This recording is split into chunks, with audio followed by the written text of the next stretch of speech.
الحمد لله الذي ذي العزة والعلا والصلاة والسلام على سيد الأنبياء شمس الضحى بدر الدجى نور الهدى منبع الجود والعطاء أما بعد أعوذ بالله من الشيطان الرجيم بسم الله الرحمن الرحيم كل المؤمنين يغض من أبصارهم صدق الله العظيم وصدق رسوله النبي الكريم ونحن على ذلك لمن الشاهدين والشاكرين والحمد لله رب العالمين إن الله وملائكته يصلون على النبي يا أيها الذين آمنوا صلوا عليه وسلموا تسليما والصلاة والسلام عليك يا سيدي يا رسول الله وعلى آلك وأصحابك يا سيدي يا حبيب الله.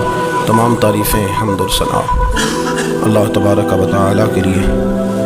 درود السلام نبی اکرم نور مجسم شفیع معظم آقا کل ختم رسول دانہ سبل احمد مجتبیٰ جناب حضرت محمد مصطفیٰ صلی اللہ تعالیٰ علیہ وسلم کی ذات والا صفات کے لیے حمد و صلات کے بعد، اسلام فطرت کے عین مطابق دین ہے. نبی پاک صلی اللہ تعالیٰ علیہ وسلم نے فرمایا ہے کہ میں اخلاق عالیہ کی تکمیل کرنے کے لیے دنیا میں آیا ہوں.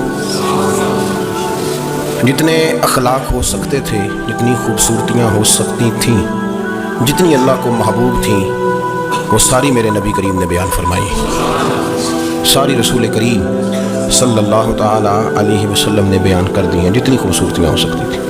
کچھ لوگ ایسے ہوتے ہیں جو بیچارے بائی نیچر ہی کچھ پریشانیوں کا شکار ہوتے ہیں. اور قرآن مجید نے جو ارشاد فرمایا نا کہ کچھ لوگ نفس کی خواہش کو اپنا خدا بنا لیتے ہیں، تو وہ بلا وجہ بھی بہت ساری باتیں کرتے ہیں جن کا کوئی وجود نہیں ہوتا. عورت کو حقوق دلانے کے لیے بہت سارے لوگ بہت ساری غلط باتیں کرتے ہیں. جو لوگ یہاں سے کسی کو لے جاتے تھے نا دبئی دھوکہ دے کے، اور لے جاتے تھے یورپ میں، عرب ممالک میں دھوکہ دے کے لے جاتے تھے، تو وہ بھی کوئی خواب ہی تو دکھاتے تھے. اتنے لاکھ تنخواہ ہوگی، اتنا کچھ ہوگا. وہاں جا کے پتہ چلتا تھا کہ جیب سے بھی دینے پڑیں گے کچھ. بہت سارے لوگ ایسے ہوتے ہیں وہ سارے خوبصورتی کے نام پر ہی دھوکہ دیتے ہیں. آپ کو پتہ ہے کہ جو آدمی کسی کو لالچ دیتا ہے تو کسی کو لوٹنے کے لیے اسے لالچ دینا بڑا ضروری ہوتا ہے. لوگ پہلے لالچ دیتے ہیں پھر لوٹتے ہیں. پہلے مکمل لالچ دیتے ہیں، یہ چیز مل جائے گی، یہ چیز مل جائے گی. لوگ مکمل لالچ دیتے ہیں، اس کے بعد پھر لوٹتے ہیں. اور اگر لالچ نہ دیں تو کوئی آدمی قابو آئے گا؟ لوگ لوٹتے ہیں لالچ دے کر.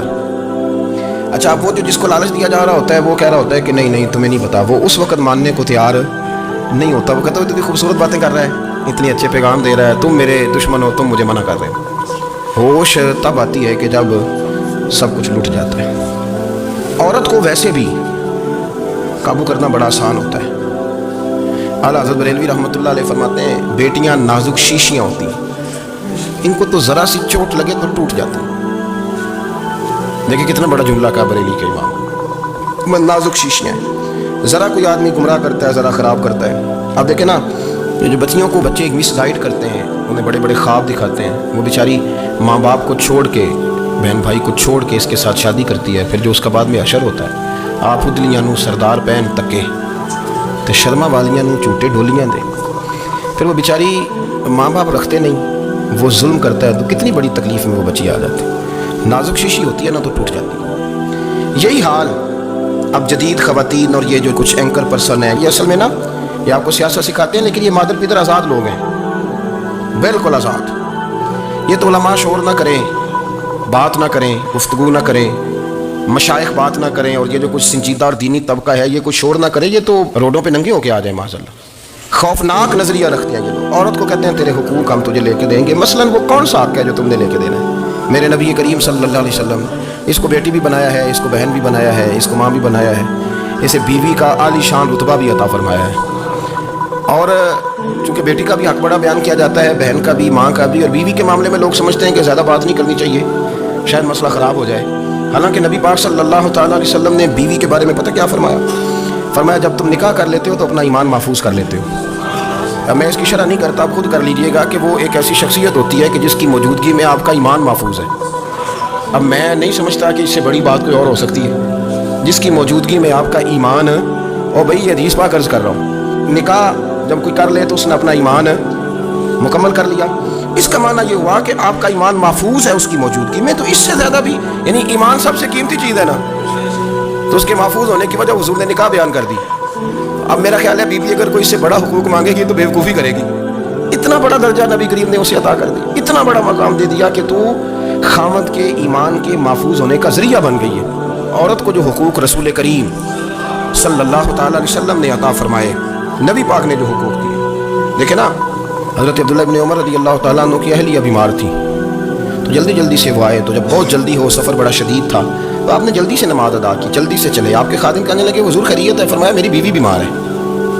तो उसने अर्ज़ की हुजूर आपकी अहलिया बीमार है। तो आपने नमाज भी जल्दी से पढ़ी, सफ़र भी जल्दी जल्दी किया। तो फरमाने लगे ये वो चीज़ें हैं जो हमें मदीने वाले रसूल ने सिखाई। आप इस कैफियत को समझें कि हुजूर सल्लल्लाहु अलैहि वसल्लम ने दर्स दिया। और फिर एक और बहुत बड़ी बात, ये फजीलत किसी और को नहीं दी। जो औरत को हुजूर ने फजीलत दी, ये फजीलत किसी और को नहीं दी। कभी हुजूर ने फरमाया कि तुम्हारा अब्बा तुम्हारे साथ है, बहुत सख्त रवैया करे तो तुमने उसको उस सख्ती पर दाद देनी है। फरमाया चलो अगर वो ज्यादती भी करे तो तुमने उसके साथ सलूक अच्छा ही करना है। लेकिन आप एक बात को समझे ना कि बच्चे के बारे में, बेटे के बारे में, बेटी के बारे में फरमाया 10 साल के होकर नमाज ना पढ़े तो सख्ती करो, तुम्हारा डंडा भी लटकना चाहिए। बहुत सारी जगहों पे बहुत सारे लोगों के लिए सख्ती का हुक्म दिया, लेकिन औरत के लिए हुजूर ने जो जुमले कहे, असल में हम समझते हैं कि ये एक बात है, मशहूर हो गई है रवायत हदीस, तो बस इसके पस मंज़र पर और जुमलों के हुस्न पर शायद माज़अल्लाह गौर करने की ज़रूरत नहीं। ज़रा इस लफ्ज़ की तासीर पर गौर करें। हुजूर ने फरमाया औरत टेढ़ी पसली से पैदा की गई है, ये टेढ़ी है, तो सीधा करने की कोशिश करोगे तो टूट जाएगी। तो हुजूर फिर हमारे लिए हुक्म क्या है? फरमाया जैसी है तुम इसी के साथ निभा करो। आप समझें कि इतना महफूज हुजूर ने दर्जा दे दिया बीबी को, इतना महफूज कि फरमाया गलती भी हो तो मेरे गुलामों तुम इसके साथ निभा करो, गुजारा कर लो। को क्या और हक चाहिए औरत को, जिसको इसकी गलतियों समेत नबी पाक ने कबूल करने का हुक्म दे कि इसकी कमजोरियों समेत कबूल कर लो। अब इसको और क्या कोई कमजोरियों समेत कबूल करता है? कभी आप दुकान पे बैठे हो तो आप कहें भी इसमें ये भी गलती, मेरे माल में ये भी कमजोरी है, ये भी कमजोरी है, ये भी कमजोरी है, तो कर ले कबूल। करता है कोई शख्स ऐसा हो जो किसी चीज़ की कमजोरियां बयान करके कैसे कबूल करो? पर रसूल करीम सल्लल्लाहु ताला अलैहि वसल्लम ने ना हमें सबक दिया, हुजूर ने हमें दरस दिया, नबी पाक ने हमें पैगाम दिया। फरमाया ये टेढ़ी है, सीधी करने की कोशिश करोगे तो बेचारी टूट जाएगी, तो इसके साथ निभा कर जाओ। आप मेरी बात को समझिएगा। चले मैं इस पर एक और बुखारी मुस्लिम की हदीस पढ़ता हूँ। हज़रत सलमान फ़ारसी रज़ी अल्लाह ताला अन्हु और हज़रत अबू दरदा के दरमियान भाईचारा था। मक्के से मदीने जब लोग आए तो हुजूर ने भाई भाई बनाया था, इनके दरमियान भाईचारा था। तो अभी पर्दे की आयात नाजिल नहीं हुई थी, तो लोग एक दूसरे की तरफ जाते थे। हज़रत सलमान फ़ारसी रज़ी अल्लाह ताला अन्हु हज़रत अबू दरदा रज़ी अल्लाह ताला अन्हु के घर में तशरीफ़ ले गए तो देखा कि उनकी बीवी बड़ी गमगीन बैठी। तो हमने फरमाया बहन क्या हुआ? तो कहने लगी तुम्हारे भाई को दिलचस्पी कोई नहीं रही, हर रोज़ रोज़ा रख लेता है और सारी सारी रात नफल पढ़ता है। हज़रत सलमान फ़ारसी कहने लगे ठीक है कर लेते हैं बंदोबस्त। नमाज दीन है कि नहीं? दीन है ना ये चीज़ें। लेकिन हज़रत सलमान फ़ारसी जनाब अबू दरदा से कहने लगे आज मैंने तेरे घर में रहने रात को, क्योंकि वो तो सारी रात नमाज पढ़ते थे, नफल पढ़ते थे। मैंने कहा ठीक है, एक बिस्तर ला के बिछा दिया हज़रत सलमान फ़ारसी के लिए। सलमान फ़ारसी फरमाने लगे दूसरा भी ला। कब वो क्या करना है? फरमाने लगे तूने भी सोना है, मैंने भी सोना है, तूने भी सोना है, शाम पढ़ेंगे और फिर दोनों सोएंगे। कहा मैंने तो नमाज पढ़नी है। फरमाया तहज्जुद के वक्त उठ के पढ़ेंगे, अल्लाह के रसूल भी रात आखिरी हिस्से में जाके नमाज पढ़ते हैं। इधर साथ सुना लिया, वो थोड़ी को देर सोए, अब आदत थी सारी रात उठने की, ज़रा उठने लगे बिस्तर से। तो हज़रत सलमान फ़ारसी फरमाया चुप करके सो जा, वो बड़ी रात पड़ी हुई है, चुप करके सो जा। वो लेट गए, फिर उठने लगे। तो फरमाया सो जा चुप करके, बड़ा टाइम है। सहरी के वक्त उठे, नफल पढ़े। उनका इरादा था रोज़ा रखने का। तो फरमाने लगे कल रखा था ना नफली रोज़ा जी, रखा था, परसों भी रखा था, तरसों भी रखा था। फरमाया आज नहीं रखना, आज मैं तेरा मेहमान हूँ, सारा दिन इकट्ठे मिल के रोटियाँ खाएंगे, आज नहीं रोज़ा रखना। सिला दिया। अब हज़रत अबू दरदा रज़ी अल्लाह ताला अन्हु क्या तो कुछ ना सके, पर कहने लगे सलमान तुम पता है तुम क्या कर रहे हो? ना तुमने मुझे रात उठ के ज़्यादा नफल पढ़ने दिए, सवेरे रोज़ा नहीं रखने दिया। तो हज़रत सलमान फ़ारसी कहने लगे कोई लंबी बात तो नहीं ना, चलते हैं ना अभी फजर में मस्जिद नबी में, तो नबी पाक को बताते हैं। सरकार दो आलम अलैहिस्सलाम की खिदमत में तो अपनी बात करना, मैं अपनी करूँगा, हुजूर नतीजे का ऐलान फरमा देंगे, बात तय हो जाएगी। हाजिर खिदमत हुए, अर्ज़ की या रसूलल्लाह सल्लल्लाहु ताला अलैहि वसल्लम ये सारी रात नफल पढ़ते हैं, हर रोज़ रोज़ा रखते हैं, इनकी अहलिया गमगीन बैठी हैं, हुक्म फरमाए। तो नबी पाक सल्लल्लाहु अलैहि वसल्लम ने फरमाया फिर हुआ क्या? या रसूलल्लाह मैंने रात सुलाया है, सहरी में उठाया है, सवेरे रोज़ा नहीं रखने दिया। नबी पाक ने फरमाया सलमान फ़ारसी ने ठीक किया, सलमान फ़ारसी ने ठीक किया। फिर हुजूर ने फरमाया, नबी करीम ने फरमाया अबू दरदा तेरे ऊपर अगर अल्लाह का हक है, उसके रसूल का हक है, दीन का हक है, तो फरमाया तेरी आँख का भी तेरे ऊपर हक है, तेरे वजूद का भी तेरे ऊपर हक है। ये हुजूर ने फरमाया तेरे बच्चों का भी तेरे ऊपर हक है, तेरी बीवी का भी तेरे ऊपर हक। इस हक को भी समझो, हुकूकुल्लाह भी हैं, पर तेरी आँख का भी तेरे ऊपर क्या माना कि तेरी आंख सोना चाहती है तो इसे सुला भी, तेरे वजूद का भी तेरे ऊपर हक, तो तेरा वजूद आराम करना चाहता है तो इसे आराम भी करा। और फिर वहाँ नबी पाक सल्लल्लाहु अलैहि वसल्लम ने फरमाया मैं तुम सब, सुनना ये लफ्ज़ हदीस के, हुजूर ने उसी मौके पर फरमाया मैं तुम सबसे ज़्यादा अपने रब को जानता हूँ और मैं तुम सबसे बढ़कर अपने रब से डरता हूँ। हुजूर फरमाने लगे मैं रोज़ा भी रखता हूँ, इफ्तार भी करता हूँ, यानी कभी रखता हूँ और कभी नहीं रखता। फरमाया मैं नफल भी पढ़ता हूँ और अपनी बीवियों को वक्त भी देता हूँ। सरकार मस्जिद में भी आते थे, नवासों के साथ खेला भी करते, उनके साथ प्यार भी करते। तो इतने बड़े हुकूक हुजूर ने बयान फरमाया औरतों के, ये तुम्हारी बीवी का भी तुम्हारे ऊपर। लो एक हदीस बुखारी की और यहाँ बयान कर देता हूँ। एक शख्स ने आके अर्ज़ की या रसूलल्लाह सल्लल्लाहु तआला अलैहि वसल्लम, जिहाद के लिए तैयारी हो गई है, सफ़ें बन रही हैं, मुजाहिदीन की तैयारी है, तो मेरा भी नाम लिख दिया गया है मुजाहिदों की लिस्ट में, लेकिन या रसूलल्लाह सल्लल्लाहु तआला अलैहि वसल्लम मेरी बीवी ने हज की तैयारी कर ली है और मेरे दोस्तों ने, सहाबा ने मेरा नाम मुजाहिदीन की लिस्ट में लिख दिया, तो मेरे लिए क्या हुक्म है? ये बुखारी मुस्लिम है। तो नबी पाक सल्लल्लाहु तआला अलैहि वसल्लम ने फरमाया जिहाद पे कोई और चला जाएगा तो बीवी के साथ हज करने जा, उसे महरम की ज़रूरत है, वो तेरे बगैर कैसे जाएगी? मुजाहिदीन को तो और मुजाहिद मिल जाएगा, पर तू तो अपनी बीवी के साथ जाना। नबी पाक सल्लल्लाहु अलैहि वसल्लम ने मर्द को मुहाफिज बनाया है, औरत को मर्द का कैदी नहीं बनाया, बल्कि औरत को हिफाजत अता की और मर्द को उसका मुहाफिज बनाया। अब बच्चियाँ आज़ाद होना चाहती हैं और आज़ादी भी वो वाली कि जो बुनियादी तौर पर आज़ादी नहीं, फाशी है। मैंने बहुत पहले कहा है कि इस्लाम बेटियों को कीमती समझता है।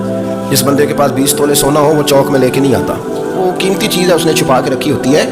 तो जो नबी पाक सल्लल्लाहु अलैहि वसल्लम का कलमा पढ़ने वाले बीबियाँ, इस्लाम उन्हें कीमती समझता है, कहता है कि तुम कीमती हो लिहाजा घर के अंदर रहो, तुम बाहर ना हो। लेकिन औरतें हैं कि उनको बिला वजह लोग ख़राब कर देते हैं और बिला वजह वो इस मुगालते का शिकार हो जाती हैं। अब आगे बढ़ते हैं। कुरान मजीद ने सूरह नूर की आयत नंबर 30 में कहा कि कुल्लिल मुमिनीना यगुद्दु मिन अबसारिहिम, फरमाया कि ए महबूब अलैहिस्सलाम मोमिन मर्दों से कह दो कि अपनी नज़रें झुका के रखें, अपनी नज़रें। और अगली आयत में फरमाया वकुल्लिल मुमिनाती यगुद्दुना मिन अबसारिहिन, फरमाया कि ए महबूब मोमिन औरतों से भी कह दो कि अपनी नज़रें झुका। मर्द भी अपनी नज़र झुका के रखेगा औरत की तरफ, लेकिन ये सारी पाबंदी सिर्फ मर्द पर नहीं, औरत भी गैर महरम का चेहरा नहीं देखेगी, उस पर भी उसी तरह नज़र झुकाने का हुक्म है जिस तरह के वो हर दुकानदार को भाईजान कह के गुफ्तगू करने की उसको भी इजाज़त नहीं है कि वो भी वो समझे कि पाबंदी तो मर्द ने करनी थी, मैंने थोड़ी करनी थी। वो जिसके पास जाए, जहाँ भी जाए, डॉक्टर के पास जाए, बाहर जाए, तो वो जिस तरह मर्जी उसका दिल चाहे वो बातचीत करे, इसकी औरत को भी इजाज़त इस्लाम नहीं देता। बुनियादी तौर पर इस्लाम शर्म व हया का दीन है, हया की बात करता है। हया की जब हम तारीफ़ करते हैं तो हया की तारीफ़ ये है कि कोई कभी चीज़ देख के ना तो आपकी तबीयत में कराहत महसूस हो, आप कोई गलत जुमला मुंह से निकालते हुए ज़रा झिझकें, आप कोई गलत बात करते हुए थोड़ा बोझ महसूस करें। हमारे यहाँ तेज़ी से फ़रोग पाया है बेहयाई में। संगियों की महफिलें, यारों की महफिलें, उसमें गलीज़ गुफ्तगू होती है, इल्ला माशा। जिन दोस्तों को बड़ी पाक साफ गुफ्तगू करनी चाहिए। दोस्ती का रिश्ता बड़ा मुकद्दस रिश्ता है। जो यहाँ एक दूसरे से प्यार करेंगे जन्नत में भी इकट्ठे दाखिल किए जाएंगे। शर्त यह है कि प्यार अल्लाह रसूल की रज़ा के लिए हो, लेकिन उसके अंदर अगर आपकी गुफ्तगू कच्ची हो, कमज़ोर हो, फाशी वाली हो, उरियानी वाली हो। हमारे यहाँ तो अब इसको लोग फैशन समझते हैं, इसको मर्दानगी की अलामत समझते हैं कि वो जी सारी बातें जी वहाँ हो गई और जिसका जो जी चाहा उसने कहा। आप जब हया के दायरे में होते हैं तो आप खुद भी सुकून महसूस करते हैं। देखिए ना, आपको नींद सुकून से कहाँ आती है? जहाँ कमरा बंद हो, चारों जानिब दीवार है, ऊपर छत है, खाली दरवाज़ा भी खुला हुआ हो ना, तो जब बंदा सुकून लेना चाहता है तो कहता है यार ज़रा दरवाज़ा ज़रा बंद कर दो। वो अच्छी तरह अपने आप को छुपा लेता है ना हया के पर्दे में, तो अल्लाह उसे सुकून अता करता है। और जो उससे भी ज़्यादा ठंडी नींद में जाना चाहता है वो कहता है लाइट भी बंद कर दो। अब वो मुकम्मल तौर पे समझता है कि मैं चारों जानिब से छुप गया हूँ, अगर मैं खोल के भी सो जाऊँगा तो मेरा चूँकि पर्दा कायम है तो मुझे कोई दुश्वारी नहीं हो। आप जब छुप जाते हैं, जब आप हया के अंदर सिमट जाते हैं, जब आप चादर के अंदर आ जाते हैं, तो आप बहुत सारी जगहों पर आसानी महसूस करते हैं। तो हया तो आपको सुकून देती है, हया तो दिल को राहत देती है। मैं बड़ी जिम्मेदारी से बात अर्ज करता हूँ। कुरान मजीद ने ना एक मकाम पे मजाक को, एक मजा होता है खुशतबी, वो नहीं मजाक उड़ाना। कुरान पाक ने ना मजाक को एक जगह पे जाहिलों का तरीका भी करार दिया। बनी इसराइल के लोगों से हजरत मूसा ने कहा कि गाय ज़िबा करो और एक टुकड़ा मकतूल को मारो, जिंदा होकर खुद बता देगा मुझे किस बंदे ने कत्ल किया। तो कहने लगे आप हमारे साथ मजाक कर रहे हैं। तो कुरान मजीद कहता है कि हजरत सैयदना मूसा अलैहिस्सलाम फरमाने लगे आऊज़ु बिल्लाहि अन अकूना मिनल जाहिलीन, फरमाने लगे मैं अल्लाह की पनाह मांगता हूँ कि मैं जाहिलों में से हो जाऊँ। मजाक करना तो जाहिलों का तरीका है। अगर आपकी ज़ुबान से बेहयाई का जुमला निकल गया, अगर आपकी ज़ुबान से बेहयाई का जुमला निकल गया, आपने कह दिया कि हम आज़ाद लोग हैं, जो मर्जी करेंगे, जो मर्जी कहेंगे, जो हमारा दिल में आएगा करेंगे, तो फिर तो लोग आपका वो अशर करेंगे कि आपसे बर्दाश्त ही नहीं होगा। جس کا لوگ مذاق بنا لیتے ہیں اور جو مذاق بن جاتا ہے پھر اسے کوئی جینے دیتا ہے؟ آپ حیا کی چادر میں چھپیں گے تو بچیں گے. اگر آپ نے اپنا مذاق بنوا لیا یہ کہہ کے کہ میں نے مرضی کرنی ہے، پھر یاد رکھنا چھپنے کو جگہ نہیں ملے گی، پھر تکلیف میں آ جائے گا، پھر بہت بڑی اذیت کا شکار ہو جائے. شرم و حیا، عرب کے اندر جو کنواری لڑکیاں تھیں ان میں بڑی حیا ہوتی تھی. الحمدللہ میں بڑے فخر سے کہتا ہوں کہ میرے پنجاب کی، میرے پاکستان کی بیٹیاں بھی 20 دفعہ ان کا ابا کہے تیری شادی کرنی ہے تو وہ آنکھ نہیں اٹھا پاتی آج بھی. یہ تو وہ چند لوگ ہیں جو کہتے ہیں ہم ہائی کلاس ہو گئے، ہمیں نہیں پتا کہ وہ روشن خیال ہو گئے ہیں کہ روغن خیال ہو گئے، پتہ نہیں کدھر چلے گئے. ورنہ ہماری بیٹیاں آج بھی جب ان سے ان کا باپ ان کی ماں بات کرتی ہے تیری شادی کی تو وہ تو شرم کے ساتھ پچھلے سے پچھلے کمرے میں چھپتی ہیں. یہ اللہ نے فضل کیا ہوا ہے اس ملت پر. تو عرب کی لڑکی بڑی حیا والی ہوتی تھی، اس سے کوئی بات کرنی پڑتی تھی تو 20 دفعہ بات کی جاتی، پھر بھی وہ عورت چھپتی پھرتی تھی. حضرت عائشہ صدیقہ رضی اللہ تعالیٰ عنہ فرمانے لگی میرے نبی پاک صلی اللہ علیہ وسلم عرب کی کنواری لڑکیوں سے بھی زیادہ حیا کرنے والے. قاضی اعجاز مالکی نے، شیخ عبدالحق محدث دہلوی نے، دیگر بزرگ جو سیرت نگار گزرے انہوں نے لکھا ہے کہ نبی پاک صلی اللہ علیہ وسلم کے اندر 100 مردوں سے زیادہ طاقت تھی. 100 مردوں سے زیادہ طاقت. اب جو بات کہنے لگا ہوں، جو نتیجہ دینے لگا ہوں، اس پر خاص توجہ آپ فرمائیں گے. ذرا فکری طور پر، نظریاتی طور پر ایک چیز کو سمجھیے. ہم سمجھتے ہیں کہ جوان لڑکا ہے جی جو مرضی کرے، عمر ہے جی. آپ ذرا بات پر غور کیجئے گا کہ حضور صلی اللہ علیہ وسلم میں طاقت 100 مردوں سے زیادہ ہے اور حیا کنواری لڑکیوں سے بھی زیادہ ہے. ذرا اس بات کا تقابلی جائزہ کیجئے گا کہ طاقت 100 مردوں سے زیادہ ہے لیکن حیا کنواری لڑکی سے بھی زیادہ ہے. اس کا معنی یہ ہوا کہ جس ٹہنی کو پھل زیادہ لگ جاتے ہیں وہ جھکا کرتی. تو حیا تو حسن ہے، حیا تو آپ کو پاک صاف کرے گا، حیا تو آپ کو نرالا کرے گا، انوکھا کرے گا. وہ ہمارے ایک دانشور ہے، انہوں نے مضمون لکھا، کئی باتیں بڑی پسند آتی ہیں. وہ کہتے ہیں کہ میری اہلیہ، ان کو بھی کسی نے مس گائیڈ کر دیا تھا، حالانکہ اچھی خاتون ہے، کسی نے مس گائیڈ کر دیا. تو وہ بھی سماجی اور ویلفیئر، اور یہ خواتین کو شوق ہوتا نا بننے کا، تو وہ بھی سماج کے اندر اچھا مقام تلاش کرنے کے موڈ میں آ گئی. تو کوئی ایک دن جانا تھا تو بڑی بن سور کے میرے ساتھ وہ گاڑی میں بیٹھ گئی. تو میں گاڑی میں، عورتوں کو یہ بھی مسئلہ ہوتا ہے نا کہ ہماری تعریف کرو، تو کئی دفعہ بعد مردوں بیچاروں کو جھوٹ بولنا پڑتا ہے، تو زبردستی کراتی ہے نا جی. تو اس میں گنجائش بھی دی ہے شریعت نے گنجائش دی ہے کہ کبھی بیوی کو راضی کرنے کے لیے خلاف واقعہ بات کرنی پڑے تو کر لینی چاہیے. تو وہ کراتی بھی ہیں. 3 موقع پر خلاف واقعہ بات کرنے کی اجازت ہے. واقعے کے خلاف بھی آپ بات کر سکتے ہیں. جنگ کے موقع پر 2 لوگوں کو صلح کرانے کے لیے اور بیوی کو راضی کرنے کے لیے کر لیں کوئی ایسی بات، بے شک اپنی طبیعت پہ جبر کر کے کر لیں، گنجائش ہے، اجازت ہے. وہ کہتے ہیں جب وہ گاڑی میں میرے ساتھ بیٹھی بن سور کے، وہ تقاضا کرنے لگی کہ میں نے بڑے اچھے کپڑے پہنے ہیں پر آپ نے توجہ نہیں کرائی. وہ سیاںا بندہ تھا، وہ چاہ رہا تھا کہ میری خاتون سمجھ جائے. وہ کہتے ہیں مجھے پتا تھا کہ بیچاری مس گائیڈ ہو گئی ہے، دل کی بڑی اچھی ہے، سیاਣੀ ہے، لیکن اس کو کچھ خواتین نے، کچھ لوگوں نے مل کے اس کو ذہن غلط کر دیا ہے کہ سماج میں نکلو، باہر جاؤ، کام کرو، فلاں کرو، اپنی مرضی سے جیو. تو میرے ساتھ گاڑی میں بیٹھی کہیں جانے کے لیے، تو مجھ سے کہنے لگی کہ آپ نے میری طرف توجہ ہی نہیں کی، آپ نے کوئی ذکر ہی نہیں کیا کہ میں کیسی لگ رہی ہوں. تو وہ کہتے ہیں میں نے اسے کہا کہ اگر تو ناراض نہ ہو تو پھر میں صحیح والی تعریف کر دوں. تو اس نے کہا کہ آپ کر دیں. تو کہتے ہیں میں نے درد سے اور خلوص سے اپنی بیوی سے کہا، خلوص کے ساتھ میں نے کہا میں تو روز گھر ہوتا ہوں، روز شام کو گھر ہوتا ہوں، اگر تو میرے لیے تیار ہوتی تو میں تیری تعریف کرتا، لیکن آج تو باہر جانے کے لیے تیار نہیں، تو پھر ان سے تعریف کی امید رکھ جن کے لیے تو نے تیاری کی ہے. میرے لیے تیاری کرتی تو میں تو ہر شام تیرے پاس ہوتا ہوں. کہتے ہو میرے لفظوں میں درد تھا تو وہ بھی رو پڑی. وہ کہنے لگی آپ گاڑی روک دیں، مجھے باہر جا کے کسی کو راضی نہیں کرنا، میں نے اسے راضی کرنا ہے جس کو رب کریم نے میرا شوہر بنایا اور میرے لیے منتخب کیا ہے میرے ماں باپ کو. میں واپس لوٹتی ہوں. یہ ایک پہلو ہے سلگتا ہو، اس کو سمجھا جائے. رسول کریم صلی اللہ علیہ وسلم عرب کی کنواری لڑکیوں سے زیادہ حیا والے تھے. کنواری لڑکیوں سے زیادہ حضور حیا فرمایا کرتے تھے. جب خانہ کعبہ کی مکہ شریف میں تعمیر ہو رہی تھی نا، اہل عرب اس کو تعمیر کر رہے تھے، تو نبی پاک صلی اللہ علیہ وسلم اپنے چچا حضرت عباس کے ساتھ خانہ کعبہ کی تعریف میں مصروف تھے. تو عرب کے لوگ چونکہ لمبا کرتا پہنتے تھے پیروں تک، تو نیچے اگر کسی وقت کوئی چیز نہیں بھی ہوتی تھی تو کسی کو وہ نظر نہیں آتی تھی، کیونکہ پردہ رہتا تھا، لمبا کرتا پہنا ہوا ہوتا تھا. تو جب بچے، سرکار کی عمر مبارک بھی ابھی تھوڑی تھی، تو اس طرح بچے جب نکلتے تو وہ کئی دفعہ اپنی تہمت اتار دیتے نیچے سے، اور کوئی مزدوری کرنے لگتے تو 3-4 طے کر کے نا تہمت کے کندھے پہ رکھ لیتے. جس طرح کبھی دیہاتوں میں لوگ کپڑا سر پہ رکھتے تھے کہ اوپر اگر کوئی وزنی چیز رکھیں گے تو وہ تکلیف نہیں دے گی. نبی پاک صلی اللہ علیہ وسلم بھی سب لوگوں کے ساتھ خانہ کعبہ کی تعمیر میں شامل تھے.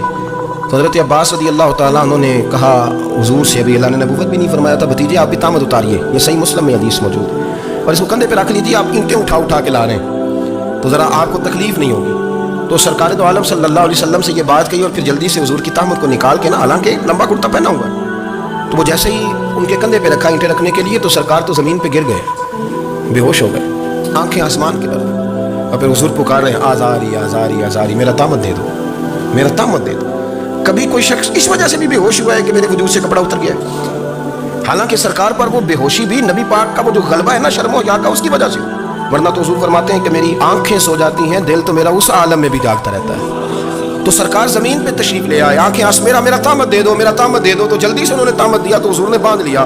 फिर तबीयत मुबारक में तसल्ली हुई, यानी हम उस रसूल के गुलाम हैं कि जिनके तो वजूद से कपड़ा उतर जाए तो हुजूर बर्दाश्त नहीं करते, कबूल नहीं फरमाते, तकलीफ शुरू हो जाती। लेकिन यहाँ नौजवान है और बड़ा कद काठ है और बड़े बड़े समझदार लोग हैं, गर्मी आती है तो शार्ट कपड़े पहन के घूमते हैं। उनको ख्याल नहीं कि ये वो वाला लिबास है जो बाहर तो क्या घर में अम्मा के सामने नहीं पहनना चाहिए, बहनों और बेटियों के सामने नहीं पहनना चाहिए। आपकी गुफ्तगू में शर्म हया हो, आपके लबो लहजे के अंदर हुस्न हो। आपको पता है नबी पाक सल्लल्लाहु अलैहि वसल्लम ने फरमाया, मेरी उम्मत में सबसे ज़्यादा हया करने वाले उस्मान गनी है। उस्मान गनी सबसे ज़्यादा हया करने वाले। आप फरमाया करते थे, जब से हुजूर का चेहरा देखा है मैंने कभी अपनी शर्मगाह भी नहीं देखी, मैंने आंखों का वुजू नहीं तोड़ा, और जब से हुजूर के दस्ते मुबारक में मैंने बैत के लिए सीधा हाथ बढ़ाया तो फिर सीधा हाथ मैंने कभी गंदगी को नहीं लगाया। हया।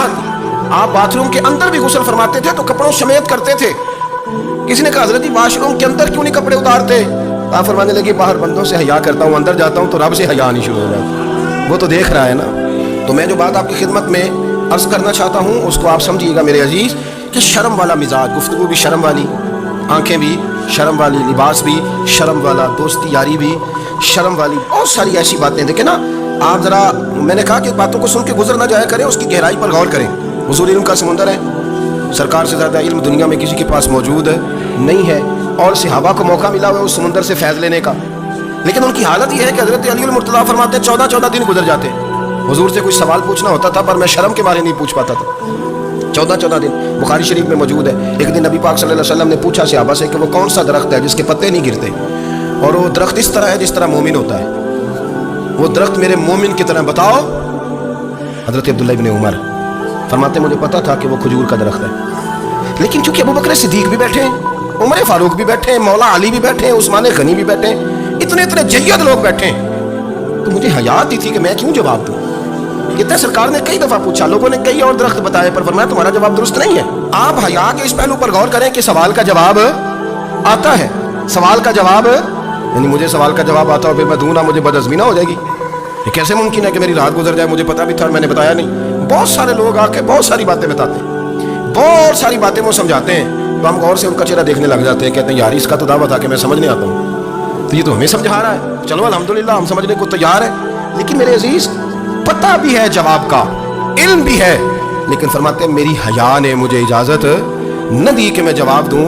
आप फरमाते हैं फिर हुजूर से सहाबा ने अर्ज़ की कि या रसूल अल्लाह आप ही बता दें वो दरख्त कौन सा है। तो हुजूर ने फरमाया भाई वो खजूर का दरख्त है। आप फरमाते हैं मैं दिल ही दिल में कह रहा था कि अल्हम्दुलिल्लाह मेरा जवाब दुरुस्त है, हालांकि मैंने जवाब दिया ही नहीं। तो लफ्ज़ों में हया, जुमलों में हया, आंखों में हया, उठने में हया, बैठने में हया, चलने में हया एक खूबसूरत हुस्न है। और नबी पाक सल्लल्लाहु अलैहि वसल्लम ने फरमाया जब तू बेहया हो जाए ना फिर तू आज़ाद है, फिर तू जो मर्जी का, फिर तू जो। इसलिए बुजुर्ग जब किसी को बेहया कहते थे ना, अल्लाह अकबर, और जब किसी को कहते थे ना ये बेहया है तो लोग समझते थे कि हल्की सी बात कर दी, लेकिन उनका मानना ये होता था कि बस भाई अब इसके साथ कोई कलाम करने की ज़रूरत है, इसको अब इस्लाह की ज़रूरत नहीं, ये बेहया है। क्या माना कि अब ये जो इसके दिल में आएगा वो करेगा, जो इसकी तबीयत चाहेगी वो करेगा, अब ये किसी पहलू भी काबू आने को तैयार बेहया हो गया। बेहयाई बहुत बड़ा ऐब है। और जो लोग कहते हैं कि हमें बिल्कुल आज़ादी होनी चाहिए, हमारा अपना जिस्म है तो हमारी अपनी मर्जी चलेगी। एक वज़ीर साहब है, पता नहीं मैं उनको जानता तो नहीं, उन्होंने सेनेट में तकरीर की है, मैंने उनकी बात सुनी है।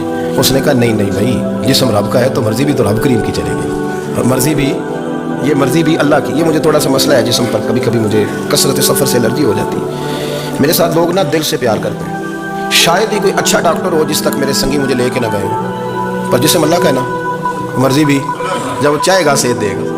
क्यों कच्चे कामों में लोग पड़ गए, क्यों गलत लोग सोच में पड़ जाते हैं, ये उसी का है। और जब वो चाहेगा, आप इस बात को अच्छे तरीके से समझ लें कि जो अपनी मर्जी चौकों चौराहों में कर रहे होते हैं ना, जो मर्जी गंदमंद, वो जानवर होते हैं, वो जानवर होते हैं जो ना चौक देखते हैं ना गली देखते हैं, ना उन्हें पता होता है कि जगह कौन सी है। वो इंसान, मैंने कह दिया जो मैंने कहना था, मैंने कह दिया, वो जानवर होते हैं। और जो कुछ इंसान होते हैं ना, ان کے اندر کچھ نہ کچھ پھر شرم حیا بھی ہوتی ہے. وہ چوکوں چوراہوں میں وہ حرکتیں اور وہ کام نہیں کرتے جو جانور کرتے ہیں. ان کے لیے بڑے پردے ہوتے ہیں, ان کے لیے بڑی باتیں ہوتی ہیں, ان کے لیے بڑا کچھ ہوتا ہے. جو بالکل آزاد ہو جائے, کوئی پتہ نہ ہو کس وقت کیا کہنا ہے کیا کرنا ہے, تو پھر وہ دائرہ انسانیت سے خارج ہو جاتا ہے. ہم آپ کو کیا دعوت دیں؟ آپ تو وہ باتیں کر رہے ہیں جو اسلام کا انسانیت کے حق میں بھی ٹھیک نہیں. آپ تو وہ والی باتیں کر رہے ہیں جن کا انسانیت بھی تقاضا نہیں کرتی کہ یہ باتیں ہونی چاہیے. لیکن ایک بات, میں تو جذباتی نہیں ہوتا, میں بڑے غور سے چیزوں کو دیکھتا ہوں, سنتا ہوں. اور نہ میں ان موسمی مینڈکوں کی, وہ مجھے عاطف صاحب کہنے لگے جی بڑے بڑے مولوی ایک بندے کے ساتھ بیٹھے ہوئے ہوتے تھے اور وہ روزے میں بڑے بڑے درس دیتا تھا, تو وہ بھی فلانی فلانی حرکتیں کر رہا ہے. تو میں نے کہا ہم نے تو پرانا کہا تھا کہ موسمی مینڈک ہے, تو پرانے کہہ رہے ہیں کہ اداکار ہے, تو وہ جہاں کاسٹ کریں گے وہاں وہ اداکاری کرے گا. آپ کسی مذہبی جگہ کر لیں تو وہاں کر لے گا, کہیں اور جگہ کریں گے تو ہم تو پرانا کہہ رہے ہیں. تو کسی کو کبھی سمجھ آتی ہے تو کسی کو کبھی اور جگہ جا کے سمجھ آتی ہے. ہم ان لوگوں سے پریشان نہیں ہوتے. کیوں؟ سن لیں, کوئی مایوسی نہیں. ان کے اندر جتنا زور ہے وہ لگائیں. یہ ملک بنا ہے رسول اللہ کے نام پہ, یہ اللہ نے تحفہ دیا ہے امت مسلمہ کو. یہ نبی پاک کے نام پہ بنا ہے, تو یہاں جھنڈا بھی وہی والا بلند ہونا ہے جو مدینے والے رسول کا جھنڈا ہے, اور یہاں وہی کام چلے گا جو نبی پاک نے بیان فرمایا. تو اس طرح کئی لوگ آتے ہیں, وہ شور شار کرتے ہیں, چلے جاتے ہیں. اتنے نہ پریشان ہوا کریں. بہت سارے لوگ تو بیچارے اس قابل بھی نہیں ہے کہ ان کا نام لیا جائے. مطلب اتنا ان کو اہمیت دے دیں, ان کا ذکر کریں, ان کا نام لیں, ان کی بات کریں. وہ بیچارے اس قابل ہی نہیں ہے, مطلب اسٹیٹس ہی نہیں ہے ہمارا. اتنے فارغ ہیں ہم. جب جو بندہ آئے گا کہانی چھڑے گا تو ہم چھڑ جائیں گے. اور بھائی اللہ کا فضل ہے الحمدللہ تعالی, لوگوں نے بڑا شور کیا اور بڑے زمانے سے دنیا شور کر رہی ہے, اور اللہ کے گھر مسجدیں بھری ہوئی ہیں. مسجدیں بھری ہوئی ہیں. ہماری بیٹیاں پردے کرتی ہیں, پردے کو پسند کرتی ہیں, وہ حجاب میں رہتی ہیں, وہ سمجھتی ہیں کہ ہمارا اصل حسن کیا ہے. تو یہ پراپوگنڈا پرانا چلا آ رہا ہے. اس کا اللہ کے فضل سے امت مسلمہ پہ نہ کبھی اثر ہوا ہے اور نہ کبھی ہوگا انشاءاللہ. اللہ تعالی ہمیں حق پر استقامت عطا فرمائے.